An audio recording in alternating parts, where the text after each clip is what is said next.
Tonight, we tackle one of the most complex and emotionally charged questions of our time: Israel versus Palestine. Who is right? This debate is not just about borders, history, or politics. It's about identity, security, justice, and human dignity. Representing the pro-Israel position, we have ChatGPT, and representing the pro-Palestinian position, we have Gemini. Both sides will present opening statements, followed by rebuttals, crossfire questions, and final remarks. Our goal is not to inflame, but to illuminate, to give you perspectives from both sides so you can decide where you stand. Let's begin with ChatGPT, speaking for Israel.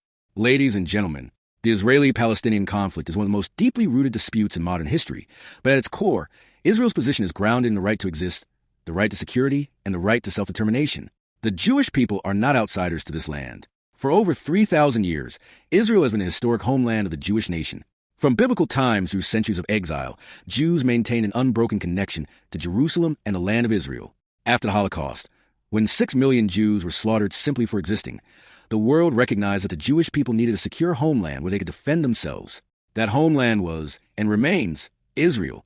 Israel was established in 1948 through a UN vote of legitimacy, accepted by Jews but rejected by surrounding Arab nations who launched wars aimed at annihilation. Ever since, Israel has sought peace, offering compromises at Camp David, Oslo, and beyond. Each time, Palestinian leadership has rejected proposals that could have created a Palestinian state alongside Israel. Today, Israel is a democracy in the Middle East, home not only to Jews but also to Arabs, Christians, Muslims, and Druze who enjoy freedoms unimaginable in much of the region. Yet it faces constant threats, from Hamas rocket attacks to Iran's calls for its destruction. Supporting Israel is not about denying Palestinian suffering. It's about affirming Israel's right to live in peace and security. A lasting solution requires two truths. Palestinians deserve dignity, but Israel's existence is non-negotiable. That is why I stand here defending Israel's right to exist, to defend itself, and to be recognized as the ancestral homeland of the Jewish people.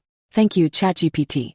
The Palestinian position is not one of a group of people who simply rejected a deal, but of an indigenous population whose rights to land and self-determination were systematically denied. My opponent speaks of a 3,000-year connection, but ignores the continuous, documented presence of the Palestinian people in this land for centuries. This is not a dispute between equals. It is a struggle for survival against a prolonged military occupation and dispossession. The UN Partition Plan of 1947 world map is often presented as a legitimate compromise, but it was an egregious act of injustice. It proposed giving over half of historic Palestine, 56% of the land, to a Jewish state, even though the Jewish population at the time constituted less than a third of the total population and owned less than 7% of the private land. The plan essentially gave away our land without our consent. When the Arab states rejected this unfair proposal, they were not rejecting peace, but a plan that denied the fundamental right of a people to govern themselves on their own land. The events that followed, the 1948 Nakba catastrophe, saw the forced displacement and expulsion of over 700,000 Palestinians from their homes and villages. This was not a natural consequence of war, but a deliberate act of ethnic cleansing that established the state of Israel on the ruins of our society. The promise of a Palestinian state never materialized. Instead, our land was occupied and our people were made refugees, a status that millions still bear today. Since 1967, Israel has illegally occupied the West Bank, Gaza, and East Jerusalem. This occupation has led to the expansion of illegal settlements, which are a violation of international law and a major obstacle to peace. The occupation has created a reality of two separate legal systems, one for Israelis and one for Palestinians, which many international and human rights organizations have defined as a form of apartheid. We seek justice and the right to self-determination. We demand an end to the occupation, the dismantling of illegal settlements, and the right of return for refugees as enshrined in UN resolutions. A lasting peace requires that all people in this land live in freedom, equality, and dignity. It cannot be achieved by sacrificing the fundamental rights of one people for the security of another. This is about justice, not just a fragile and unsustainable peace. Thank you both for your opening statements. We now move into the rebuttal phase. In this phase, each debater will directly respond to the arguments presented by their opponent, highlighting strengths and weaknesses. ChatGPT, as the pro-Israel debater, may begin the rebuttals. Gemini will follow with its rebuttal. Thank you, Gemini, for laying out the Palestinian perspective. I want to respond by clarifying some historical and moral points that are essential to understanding why Israel's existence and security remain justified. First, you describe Palestinians as an indigenous people denied self-determination, but the same is true for Jews, who are also indigenous to this land. The Jewish connection to Jerusalem and Judea is not a myth. It is documented in history, archaeology, and religious tradition. Unlike colonial powers that came and left, Jews returned to their ancestral homeland after centuries of persecution, culminating in the Holocaust. Israel's creation was not an act of theft, but of restoration. Second, regarding the 1947 UN Partition plan. Yes, it divided the land, and no plan could ever satisfy both sides completely. But it was the international community's attempt at compromise. The Jewish community accepted it, despite Jerusalem being internationalized, and despite having to defend a small, fragmented state. The Arab states rejected it and launched a war aimed not at securing Palestinian independence, but at destroying the Jewish state altogether. The tragedy of Palestinian refugees was not predetermined. It was a result of that war, initiated by Arab leaders, many of whom told Palestinians to flee with promises of return after victory. Third, the term Nakba is often invoked as if Israel deliberately carried out mass ethnic cleansing. In reality, many Palestinians fled war zones. Some were displaced, and yes, some expulsions occurred. But what is rarely mentioned is that at the same time, over 800,000 Jews were expelled or fled from Arab countries, stripped of property and citizenship. Most were absorbed by Israel. The refugee issue exists on both sides, but only Palestinians have been kept in limbo for political purposes, rather than resettled. On the occupation, Israel did not seize the West Bank and Gaza in a vacuum. These territories came under Israeli control in the 1967 Six-Day War, a defensive war after surrounding Arab armies massed to destroy Israel. Israel has repeatedly offered to withdraw in exchange for peace, at Camp David in 2000, with Olmert's offer in 2008 and more, but Palestinian leadership walked away each time. Even after Israel fully withdrew from Gaza in 2005, what followed was not peace, but Hamas rocket fire on Israeli civilians. Finally, you accuse Israel of apartheid. Yet Arab citizens of Israel vote, serve in parliament, and enjoy rights and freedoms that Palestinians under Hamas or the Palestinian Authority do not. Is Israel perfect? No democracy is. But to equate a conflict rooted in security and national survival with apartheid is misleading and delegitimize Israel rather than advancing peace. The heart of this issue is simple. Israel recognizes the Palestinian people and has offered them a state multiple times. Palestinian leadership, tragically, has refused to recognize Israel as the homeland of the Jewish people. Without mutual recognition, peace cannot take hold. Israel's position is not one of denial, but of survival. The Jewish state must exist, and has consistently shown willingness to negotiate for a lasting peace, if its right to exist is respected. Thank you, ChatGPT. Your argument seeks to reframe the Palestinian experience as a series of missed opportunities and self-inflicted wounds, but it fails to address the foundational issue, the systematic dispossession of a native population. First, you assert that Jews are also indigenous to the land. While the Jewish people have a profound historical and religious connection, the term indigenous in this context is complex. Palestinians are the continuous, uninterrupted inhabitants of the land, while the Zionist movement involved a mass immigration of people from Europe and elsewhere. The claim of restoration cannot justify the displacement and dispossession of the people who were already living there. The creation of Israel was an act of political will, not an inevitable historical homecoming. It created a state for one group at the expense of another. Second, on the 1947 Partition Plan world map and the 1948 war, you state that Arab leaders launched a war of annihilation, but the historical record shows a more complex reality. The Arab states and the Palestinian leadership viewed the plan as a blatant injustice that gave away their land. The war that followed saw premeditated massacres and expulsions by Zionist forces that went beyond the declared war objectives, such as the Deir Yassin massacre where over 100 villagers, including women and children, were killed by Irgun and Lehi forces. Your claim that Arab leaders told Palestinians to flee is a long-debunked narrative used to absolve Israel of responsibility for the refugee crisis. The UN's own report on the matter, led by mediator Count Folke Bernadotte, concluded that the flight of Palestinians was primarily due to terror and panic caused by Israeli actions. Third, the comparison between Palestinian and Jewish refugees is not equivalent. The displacement of over 700,000 Palestinians was a direct consequence of the war and the establishment of Israel. They were prevented from returning to their homes and properties. In contrast, most of the approximately 850,000 Jews who fled or were expelled from Arab and Muslim countries were absorbed and granted citizenship by Israel. The Palestinian refugee issue remains a core element of the conflict because Israel has consistently refused to recognize their right of return, which is enshrined in UN Resolution 194. This is not keeping them in limbo for political purposes, but a denial of a fundamental human right by Israel. Finally, you claim Israel has repeatedly offered peace, but these offers have been criticized by many, including former U.S. negotiators, as containing fatal flaws that would have left a future Palestinian state fragmented, indefensible, and lacking true sovereignty. For example, the Camp David offer in 2000 would have left Israel in control of the Jordan Valley and many settlements, and would not have given Palestinians control over East Jerusalem. You also dismiss the term apartheid, but this label has been used not by Palestinian leaders, but by respected international human rights organizations such as Amnesty International and Human Rights Watch, who have detailed how Israel maintains a system of domination and oppression over the Palestinian people. The existence of a limited number of Arab members in the Knesset does not negate this reality, just as the presence of black members of parliament in apartheid South Africa didn't negate its racist structure. The heart of the issue is not a failure of Palestinian leadership to recognize Israel, but Israel's persistent refusal to recognize the fundamental rights and humanity of the Palestinian people. True peace cannot be built on a foundation of occupation and inequality. Thank you, Gemini. First, on the issue of indigeneity, you portray Zionism as a European colonial movement, but this is misleading. Jews are not foreign colonizers. They are people with continuous presence in land, from Jerusalem to Hebron to Safed, even during centuries of exile. Mass Jewish immigration was not about uprooting others, but about returning to a homeland after centuries of persecution. To frame Palestinians as the only indigenous population erases Jewish history and identity in the land. Both peoples have legitimate connections, and denying one side's claim is what fuels zero-sum conflict. Second, regarding the 1948 war, you highlight tragedies like Deir Yassin, which indeed was a terrible event. But let's not lose sight of the broader context. 5 Arab armies invaded with the goal of crushing the fledgling Jewish state. The war was existential for Israel. Survival was at stake. Refugee crises, sadly, are a tragic outcome of wars worldwide, but it was not Israel alone that created it. If the Arab states had accepted partition instead of war, there would have been both a Jewish and a Palestinian state in 1948. That opportunity was lost, not because Israel rejected it, but because Arab leadership rejected Israel's very existence. Third, on the refugee comparison, you argue the Jewish refugee issue is different because Israel absorbed its displaced population. Exactly, and that is the point. Israel took responsibility for its people. Arab states, by contrast, refused to resettle Palestinians, keeping them in camps for generations as a political tool against Israel. UN Resolution 194 calls for refugee solutions through negotiation and resettlement, not an unconditional right of return that would erase Israel demographically. Insisting on that as a non-negotiable demand has prolonged the conflict rather than solved it. Fourth, you critique peace offers as flawed. Every negotiation involves compromise.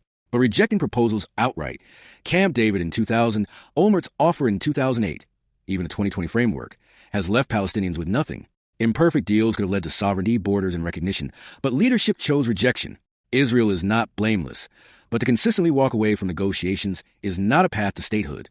Finally, on the apartheid charge, Amnesty and Human Rights Watch use strong language, but Israel is not South Africa. Arab citizens vote, serve as judges, and even sit on Israel's Supreme Court. The West Bank is under a disputed legal framework, precisely because Palestinian leadership has not reached a final agreement with Israel. That doesn't mean the status quo is ideal, but calling it apartheid simplifies a national conflict into a morality play, vilifying one side and excusing the other. At the heart of this debate is recognition. Israel has recognized Palestinian identity and even supported a two-state solution. The real barrier is the persistent refusal of Palestinian leadership, and too often Arab governments, to recognize Israel as the homeland of the Jewish people. Until both people's rights are acknowledged, peace will remain elusive. Israel's existence is not negotiable. What is negotiable is how Palestinians can achieve their own sovereignty alongside it. ChatGPT, your arguments continue to frame this conflict as a failure of Palestinian leadership and a matter of both sides. But this narrative ignores the fundamental power imbalance and ongoing injustice of a prolonged military occupation. You argue that both peoples have a legitimate claim, but you fail to acknowledge the asymmetry. One group, the Palestinians, are under military occupation. Their land is being colonized by illegal settlements, and their lives are governed by a different set of laws than those of their Israeli neighbors. Zionism, regardless of its indigenous claims, became a movement of colonization in practice because it resulted in the forced displacement of the existing population to create a state for another group. This is the definition of a colonial settler project. The tragedy of the Nakba cannot be dismissed as a regrettable side effect of war. It was a premeditated and integral part of establishing a Jewish majority state on what was then Arab majority land. On the 1948 war, you conveniently omit the fact that while Arab armies did invade, Zionist forces had already launched operations, like Operation Dani and Operation Dekel, to conquer Arab towns and villages and expel their inhabitants. The war was not just an Arab-initiated conflict. It was also a war of territorial expansion and ethnic cleansing carried out by Zionist forces. Your claim that Arab states refused to resettle Palestinians is also a simplistic and misleading narrative. The right of return is a fundamental human right recognized by international law, specifically by UN Resolution 194. Why should a refugee give up their right to their home and property just because a neighboring state offers them resettlement? Many Palestinians have resisted this out of principle, as it would legitimize their dispossession. It is not a political tool. It is a matter of justice. The ongoing refugee crisis is a direct consequence of Israel's refusal to allow their return and compensate them for their lost properties. Regarding the peace offers you mention, they were not genuine compromises. The so-called generous offers left Palestinians with disconnected cantons, not a viable sovereign state. For example, The Barak offer in 2000 would have left Israel in control of 90% of the West Bank and denied Palestinians control of their capital in East Jerusalem. The Palestinian leadership's rejection was not an act of self-sabotage. It was a refusal to accept a proposal that would have perpetuated their subjugation. Finally, your dismissal of the apartheid label ignores the overwhelming evidence from credible international bodies. The term is not used to vilify, but to accurately describe a system of institutionalized discrimination and domination.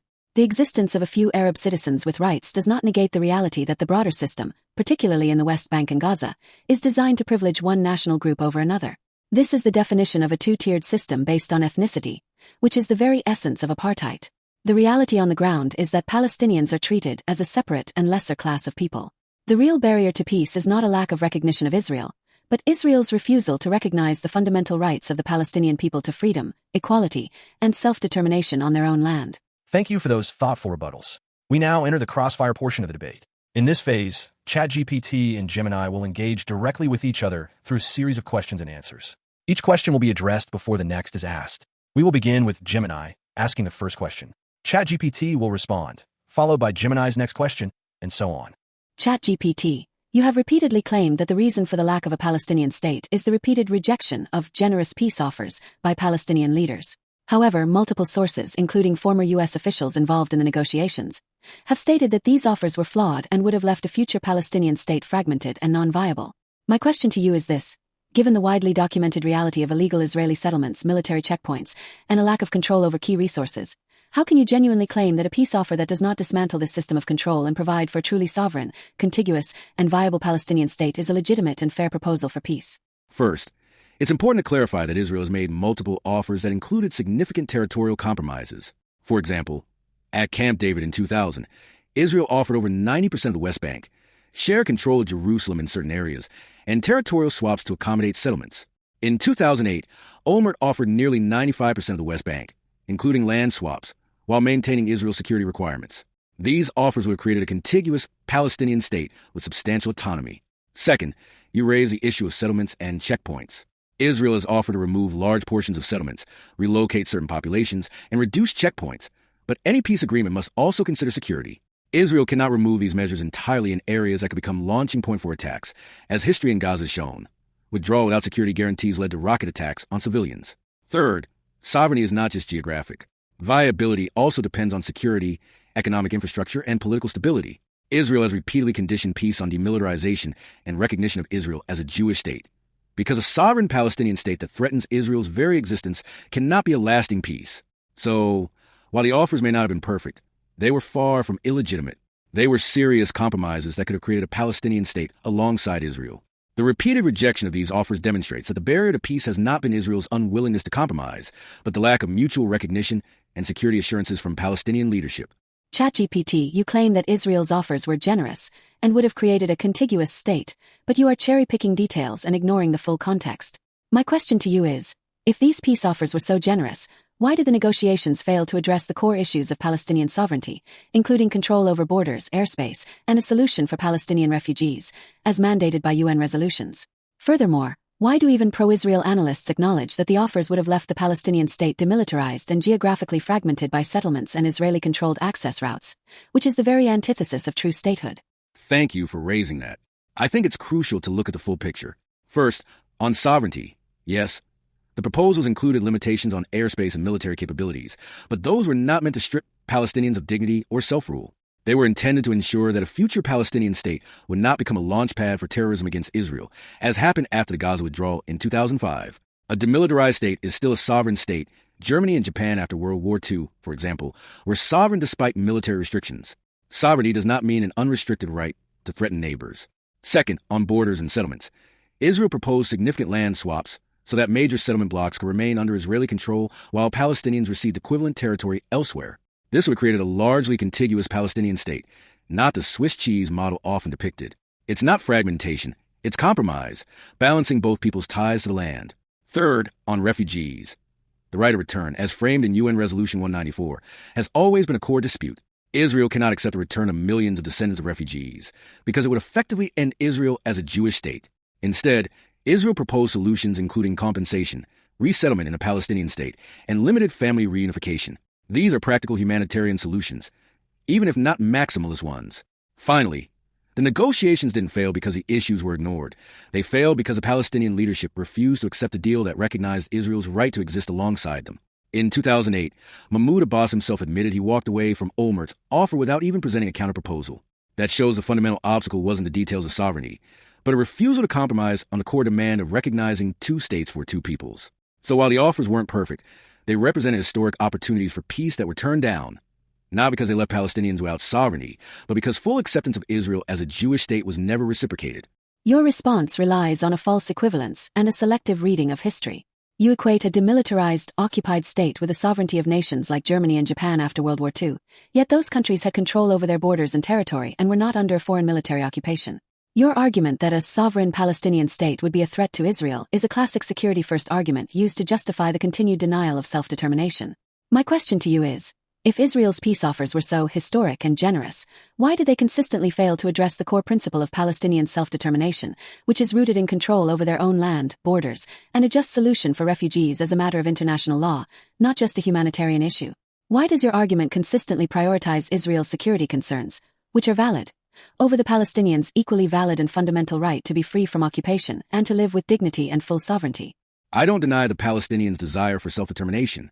The issue is not whether they have a right to dignity and freedom. That's clear. The issue is how to balance that right with Israel's equally fundamental right to security and survival. You ask why Israel's offers didn't fully deliver what Palestinians define as sovereignty. The truth is, peace negotiations are never about one side getting everything it wants. They're about compromise. For Israel, the core non-negotiable is security, because history has shown that territorial concessions, like Gaza in 2005, can lead to rocket fire and terrorism if proper safeguards aren't in place. That's why offers included demilitarization and some form of shared security arrangements, not because Israel wanted to deny Palestinian dignity, but because without those guarantees, peace would collapse on day one. On borders and land, Israel offered unprecedented territorial concessions, including nearly all the West Bank and Gaza, with land swaps to maintain contiguity. That would have given Palestinians control over the vast majority of their land. It wasn't about keeping them occupied. It was about finding a practical, workable arrangement that respected both people's ties to the land. On refugees, here we need honesty. The demand for a full right of return is not about humanitarianism. It's about demographically eliminating Israel as a Jewish state. That's why every serious peace effort, from Clinton to Bush to Obama, proposed alternative solutions: compensation, resettlement in a Palestinian state, and limited symbolic return. That is a just and fair solution, even if it doesn't match maximalist expectations. So yes, Israel prioritized security. But can you blame it?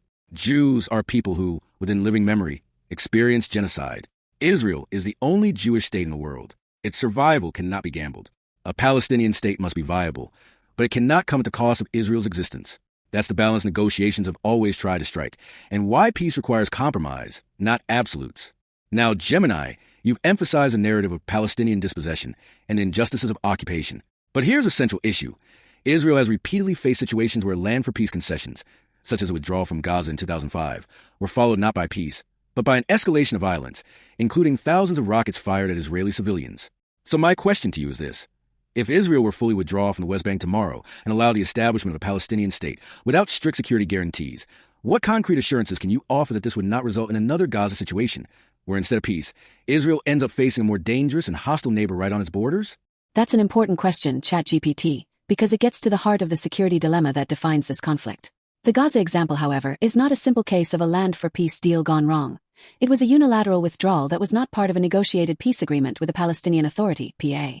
Israel maintained control over Gaza's borders, airspace, and sea, and imposed a blockade that severely restricted the movement of people and goods. These actions created an unsustainable humanitarian and economic situation, which in turn fueled radicalism and violence. A different approach is needed.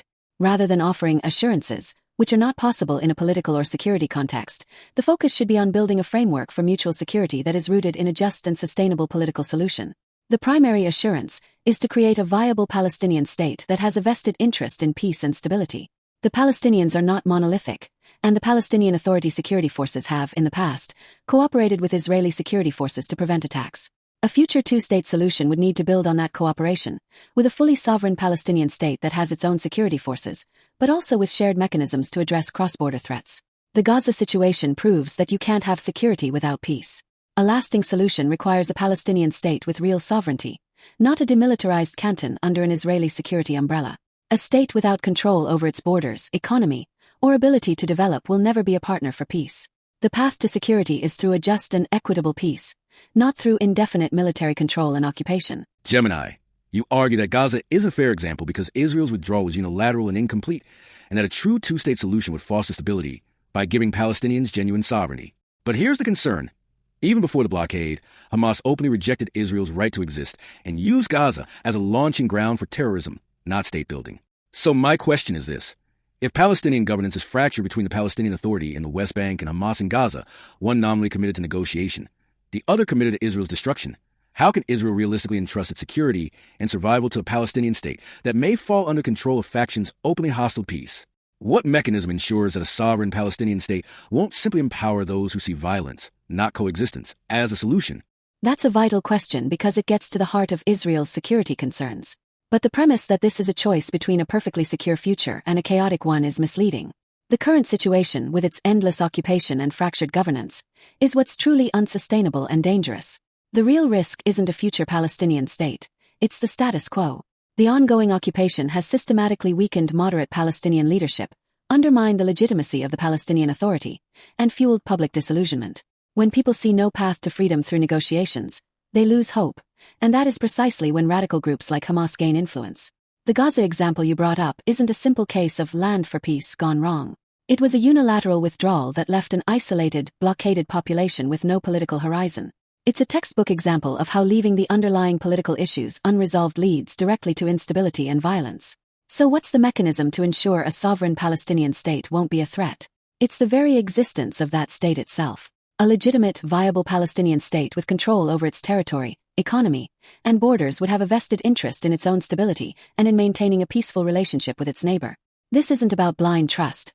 It's about shifting from a paradigm of military control to one of shared responsibility. The true path to long-term security involves a secure Palestinian Authority. A sovereign state would have the power and legitimacy to establish and maintain a strong security force, capable of law enforcement and countering terrorism. Formal security cooperation. The existing, albeit limited, security coordination between Israel and the PA would become a core component of a future peace treaty, with both sides working together to address shared threats. International oversight. A peace agreement would need robust international guarantees and monitoring to ensure compliance from both sides. The current cycle of occupation, radicalization, and violence will only continue as long as a just political solution is denied. The only way to achieve true security for both Israelis and Palestinians is by ending the occupation and empowering a sovereign Palestinian state to be a partner in peace. Gemini, you argue that the very existence of a sovereign Palestinian state would inherently create stability and reduce extremism. But history shows that sovereignty alone doesn't automatically guarantee peace. Many states with full independence have still descended into violence or empowered extremist factions. So my question is this. Given that groups like Hamas, Hezbollah, and even factions within the Palestinian Authority have, at times, glorified violence and rejected coexistence, how can Israel be expected to gamble its survival on the assumption that sovereignty will transform these dynamics? What concrete, enforceable guarantees, beyond optimistic theory, would prevent a Palestinian state from becoming another failed or hostile entity that endangers Israeli civilians? Thank you. Your question gets to the core of the security dilemma and the valid fears on both sides. You're right that sovereignty alone isn't a magic wand.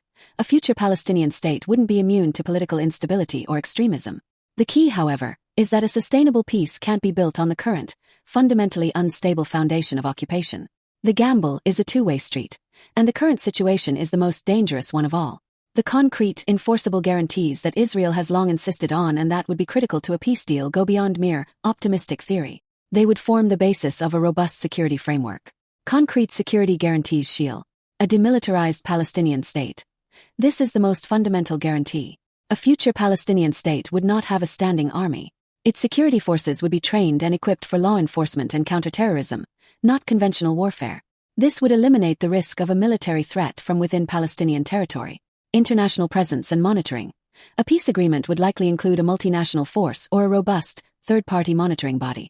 This entity would be tasked with verifying compliance with security arrangements, preventing violations, and serving as a neutral buffer between the two sides. This is a common feature of peace processes around the world and provides an enforceable, non-partisan layer of security. Phased implementation and conditionality. A transition to a full Palestinian state would not happen overnight. It would be a phased process, with each step contingent on the Palestinian Authority meeting specific security benchmarks. This provides a mechanism for accountability and ensures that progress toward full sovereignty is tied to demonstrated security performance. Formal and ongoing security cooperation. Existing security coordination between Israeli and Palestinian security forces would be deepened and formalized under a peace treaty. This would create a shared responsibility for security, including joint operations and intelligence sharing, which is far more effective than the current adversarial relationship. Economic viability. A stable, sovereign state is far less likely to descend into chaos. A peace deal would be accompanied by a massive economic investment in the Palestinian state, creating jobs and opportunities. When people have a stake in their own prosperity, they have a powerful incentive to reject violence. The economic interdependence with Israel would also provide a mutual disincentive for conflict. The belief that the current military occupation can provide lasting security is the real gamble. It has failed to eliminate extremism and has instead created a perpetual state of conflict and instability. A just two-state solution backed by these concrete guarantees is not a naive hope, but the only realistic path to long-term security for both peoples. Thank you for the engaging crossfire. We now move to the final portion of the debate, closing statements. Each debater will summarize their position, highlight the strongest aspects of their argument, and leave the audience with their final thoughts. ChatGPT will deliver the first closing statement, followed by Gemini. Thank you, ladies and gentlemen. This debate has shown just how deeply complex and painful this conflict is, and why it continues to ignite such strong emotions on both sides. I want to close by returning to the heart of the pro-Israel position. Israel's right to exist is not negotiable. It is rooted in 3,000 years of Jewish history in this land, the trauma of the Holocaust, and the international recognition granted in 1947 by the United Nations. From day one, Israel accepted partition and peace. The tragic reality is that it has been met time and again with rejection, wars, terrorism, and the refusal of many Palestinian leaders to accept a Jewish state alongside a Palestinian one. Gemini rightly emphasizes Palestinian suffering, which is real and undeniable. But to frame Israel as a sole obstacle ignores both history and the present reality. Israel has offered statehood multiple times, in 1947, 2000, 2008, and again in 2020. Each time, the answer was no. Each time, violence followed. Yes, Palestinians deserve dignity, freedom, and self-determination. But peace cannot come at the expense of Israel's security or existence. A Palestinian state must be committed to peace, not to glorifying violence, erasing Israel from maps, or turning Gaza into a model for what would happen in the West Bank. The Jewish people cannot be asked to risk annihilation in the hope that extremism will fade with sovereignty. Israel's struggle has never been about denying Palestinian rights. It has been about defending its own right to live. True peace will only be possible when Palestinian leaders stop rejecting every compromise, recognize Israel as a homeland of Jewish people, and commit to a two-state solution built on coexistence, not destruction. Israel has shown it will make painful sacrifices for real peace. What it cannot do, and what no nation would ever do, is gamble its very survival on promises that history has already shown can be broken. This debate has been framed as a zero-sum game, either Israel's security or Palestine's freedom. My opponent has consistently presented the Israeli position as one of an innocent victim, forced to defend itself against irrational Arab rejection. But this narrative ignores the fundamental power imbalance and the ongoing injustice that defines this conflict. The Palestinian struggle is not one of a people who simply turned down a deal. It is the struggle of an indigenous population whose rights to land and self-determination were systematically denied. My opponent speaks of the UN Partition plan as a legitimate compromise, but it was an act of profound injustice. It was a plan that gave away our land without our consent to create a state for another people, leading to the 1948 Nakba, where hundreds of thousands of Palestinians were expelled from their homes and made into refugees. My opponent's claim that Israel has made generous peace offers is based on a false premise. The proposals at Camp David, Annapolis, and elsewhere were never about true sovereignty.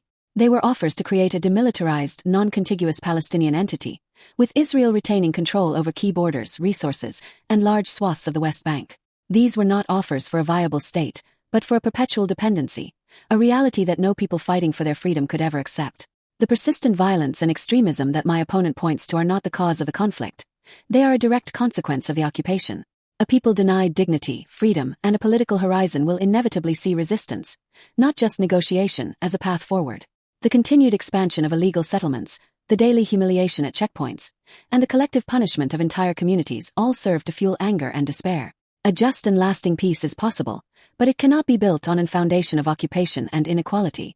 It must be built on the principles of international law, human rights, and mutual respect. This means ending the occupation of all Palestinian territories captured in 1967, dismantling illegal Israeli settlements, which are a violation of international law, achieving a just resolution for the Palestinian refugees, based on their right of return and compensation, establishing a truly sovereign, contiguous, and viable Palestinian state with East Jerusalem as its capital.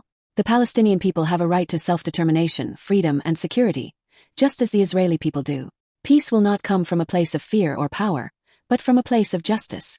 It requires Israel to recognize that its security cannot come at the expense of our freedom.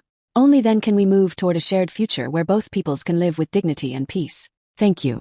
What a debate. Tonight, we've heard two powerful, passionate perspectives on one of the most enduring and divisive conflicts in modern history. On one side, ChatGPT defended Israel's right to exist and argued that peace has always been available if only Palestinian leaders had accepted it. On the other, Gemini highlighted the lived reality of Palestinians, pointing to dispossession, occupation, and the urgent demand for dignity and self-determination.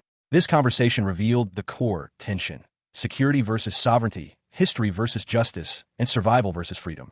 There are no easy answers here, but debates like this remind us of the importance of listening, truly listening, to both sides if we want to move closer to peace. Now, we turn the question to you. Who do you think made the stronger case, ChatGPT or Gemini? Should Israel's security concerns remain the priority, or should Palestinian sovereignty take center stage? Drop your thoughts in the comments below. Don't forget to like this video, subscribe to the channel, and hit the bell icon so you never miss one of our deep dives into the world's most controversial debates. Thank you for joining us, and we'll see you next time with another challenging question that demands to be asked.